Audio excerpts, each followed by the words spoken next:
Olá, olá, bom dia, garotada do 9º ano, Escola Mestre Jesus. Aqui é o professor Newton de História e vamos dar continuidade ao nosso assunto, lembrando que nós estamos no capítulo 14 do módulo 4, Brasil, Nova República, certo? Na última aula, nós meio que fizemos uma revisão, sobre o processo de redemocratização do Brasil, falamos sobre os movimentos sociais, falamos como aconteceu esse processo de redemocratização, falamos do movimento das diretas já, da participação de celebridades, de jogadores de futebol, de artistas nesse processo, vários setores da sociedade se unindo em prol desse processo, em prol da luta pelo direito a votar de forma direta no representante, tanto para presidente quanto para governador. E aí a gente terminou a aula falando que em 1983 o deputado Dante de Oliveira ele vai apresentar uma proposta de emenda. Essa proposta não vai ser aceita, tá? Ela vai perder na votação. Porém, vai perder aí num placar muito apertado. Então, essa derrota frustra a população, mas também serve como uma luz no fim do túnel de que esse processo estava mais próximo do que parecia, certo? Hoje vamos falar aí dessas figuras ilustres que estão aparecendo aí na imagem para vocês. Vocês vão entender quem foi cada um deles. Deixa eu até botar aqui o lápis, que é pra gente não se perder aqui, botar a caneta aqui. Olha só, gente. Como a emenda proposta aí pelo Dante de Oliveira foi derrotada, a eleição que nós tivemos depois disso para presidente seria mais uma vez de forma indireta, Seria realizada aí pelo colégio eleitoral. Esse colégio eleitoral queria decidir quem seria o novo presidente, tá? Nesse contexto aí todo, nós vamos ter o partido de oposição se empenhando para escolher um representante que fosse um representante de peso, E o nome escolhido por eles, o nome escolhido pelo PMDB, então vamos colocar aqui, o partido era o PMDB.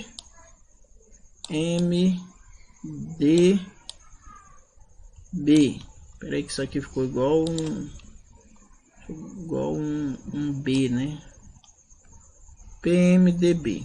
Foi esse camarada aqui, chamado Tancredo Neves. Esse jovem rapazinho aí foi o candidato do PMDB, certo? O vice dele foi o José Sarney, que é esse jovem aqui, José Sarney, tá? José Sarney. Não se perde no nome das figurinhas aí, tá? Já do lado do governo militar, nós vamos ter o PDS, aqui, vou colocar aqui para vocês, PDS. O PDS era a antiga Arena, tá? Que era o partido ligado aos militares. O PDS vai colocar para competir aí a vaga de presidente o então deputado Paulo Maluf. Até recentemente esteve presente na política, presente de forma ativa na política brasileira, o Paulo Maluf, certo? Então ocorrem as eleições e nessas eleições quem vai vencer é o Tancredo Neves, esse rapazinho aqui, tá? O Tancredo Neves vence as eleições, tá? Ele vai ser eleito aí pelo colégio eleitoral. Porém, como vocês estão vendo na imagem ao lado, no recorte de jornal, ele vai morrer, ele não vai chegar a tomar posse, tá, gente? Um dia antes, no caso aí dia 14 de março de 85, ele vai ser internado com fortes dores abdominais, tá? Para alguns historiadores, acreditam aí que ele já sabia que estava doente, mas ele meio que não quis revelar ainda como uma forma, deixou meio que para cima da hora mesmo, para os 45 minutos do segundo tempo, para que os militares não pudessem impedir aí que esse processo de redemocratização, esse processo de escolha de um presidente civil viesse a acontecer, tá? Ou seja, que não acontecesse esse processo de reabertura política. Como Tancredo Neves fez o favor de morrer, nós não sabemos como seria o governo desse senhorzinho aí. Se ia ser bom, se ia ser ruim, se ia ter corrupção, se não ia. Ele sai da nossa história sem assumir a presidência, mas sendo bem significativa a participação dele vencendo esse pleito, certo? Então, gente, o Tancredo Neves faz o favor de morrer. O Paulo Maluf não vence as eleições. Quem assume a presidência, então, é o José Sarney, que era o vice do Tancredo Neves, certo? Então, dia 21 de abril, Tancredo Neves morre, né, e José Sarney assume, de fato, a presidência da República. O governo do Sarney, gente, ele vai ser marcado aí por grandes desafios, né? Ele está pegando o país num período de muitos problemas econômicos, a inflação atingia aí níveis altíssimos, né? Chegava, por exemplo, a mais de 200% ao ano. Vocês sabem que é uma inflação de 200% ao ano, gente? O preço do feijão não é nada comparado a uma inflação com essa porcentagem, tá? Tanto é que, como uma tentativa aí de conter essa inflação, essa desvalorização da nossa moeda, que no tempo era o cruzeiro, tá? Porque eu falo cruzeiro, porque depois vai ter cruzeiro novo, cruzado, cruzeiro, até chegar no real. Várias moedas aí, tá? Então, ele vai criar o chamado Plano Cruzado. Então, ele vai mudar o nome da moeda como uma tentativa de dar um suspiro aí para a moeda nacional, tá? Ele cria uma política de congelamento de preços também, né, e vai criar a ideia do gatilho salarial. O gatilho salarial era o seguinte: toda vez que a inflação chegasse a 20%, ia ter um aumento no salário mínimo de forma automática. A inflação chegou a 20%, aumentava o salário mínimo, certo? Mas, gente, nesse período também do governo dele, nós vamos ter, deixa eu ver aqui rapidinho, nós vamos ter aí a elaboração da Constituição de 1988. Essa imagem aí eu coloquei para vocês para demonstrar que, olha só, gente, na posse já, não passo a faixa e nem recebo o Sarney em palácio. Com esta afirmação em telefonema, o então ministro Leitão de Abreu, o presidente Figueiredo, expressou no início da madrugada do dia 15 de março de 85 sua decisão de não participar das cerimônias de sucessão. Então talvez o Figueiredo não estivesse tão animado, tão contente com os resultados das eleições, da eleição presidencial aí, né, ocorrida no fato aí de um representante de um partido oposto aos militares ter assumido o governo aí em 85, certo? Gente, Constituição de 1988. Agora que já tínhamos um presidente civil, né? Era preciso consolidar essa transição da ditadura militar para a democracia. E essa consolidação aí, né, dessa transição, ela vai se iniciar com a elaboração de uma nova constituinte, uma nova Constituição. Então vai ser eleita uma Assembleia Nacional Constituinte e essa Assembleia vai elaborar a nova Constituição do país. Como tínhamos acabado de passar por um processo de grandes movimentações sociais em prol da democracia, né, manifestações civis na década de 80, e essas manifestações vão influenciar muito o caráter dessa nova Constituição, né, que vai ter um caráter democrático e plural. Entre as mudanças propostas pela nova Constituição, nós temos a proibição da tortura. A tortura passou a ser considerada crime, tá? Não podendo ser feita nem pelos agentes do Estado, né? No caso policiais. Tá? As ações armadas contra o governo também foram qualificadas como crime. Tá? Então, qualquer ação armada contra o governo, seja de integrantes da ala civil ou integrantes militares, hoje é considerado crime, tá, gente? O objetivo aí era evitar novos golpes contra a democracia, tá? O voto direto para o cargo de presidente, governador, prefeito, deputado, senador, vereador foi assegurado. Várias medidas aí vão tentar beneficiar os trabalhadores, medidas como seguro-desemprego, limitação da jornada de trabalho para 44 horas por semana, tá? Ou seja, foi de fato uma Constituição bem plural, tá? É bem fácil vocês encontrarem essa Constituição, tá, gente? Se vocês derem uma pesquisada, vocês encontram na internet a hora que vocês quiserem. Inclusive, como eu sei que basicamente muitos de vocês não vão se dar o trabalho de fazer essa pesquisa, eu vou dar o trabalho para vocês de fazer a página 25, o exercício da página 25 e 26, tá?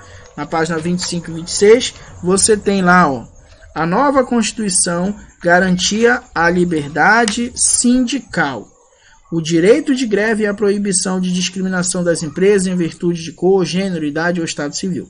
Essas mudanças em prol dos trabalhadores renderam à Constituição de 1988 o título de Constituição Cidadã, cunhada pelo deputado Ulisses Guimarães. Aí tem lá para você ler, aqui, tá? Algumas características, você vai conhecer algumas características da nossa Constituição e depois deve responder as questões que estão na página 26, certo? Eleição, quero falar eleições, mas não é eleições, é eleição de 1989. Gente, as eleições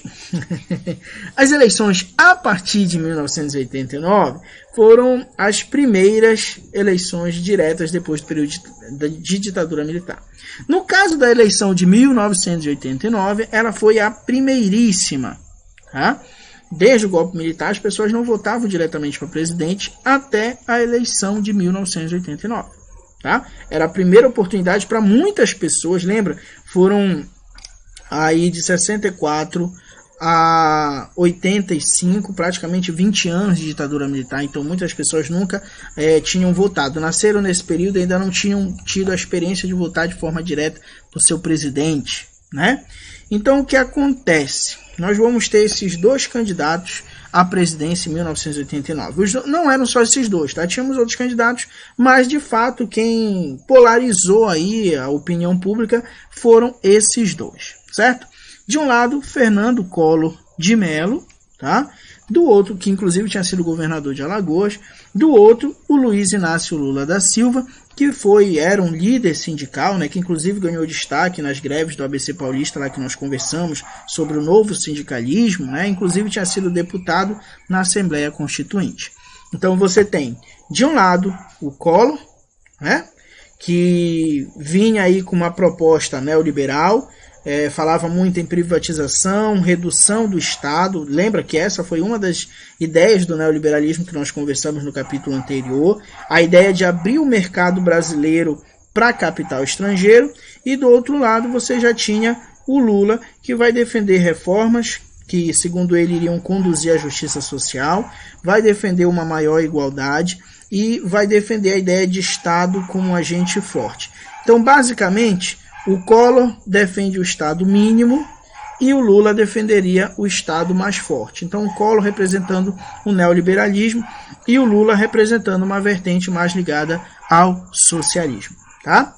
Durante a campanha aí, né, nós vamos ter aí o Collor trabalhando muito a imagem dele. Então, é comum você encontrar, se você fizer uma pesquisa, o Collor praticando esportes, para dar aquela ideia de praticando esporte ao ar livre, né, cuidando do físico, tentando demonstrar aí a ideia de juventude, de vitalidade. Inclusive, para muitos, ele ganhou muitos votos por causa dessa beleza que algumas mulheres achavam que ele tinha, tá?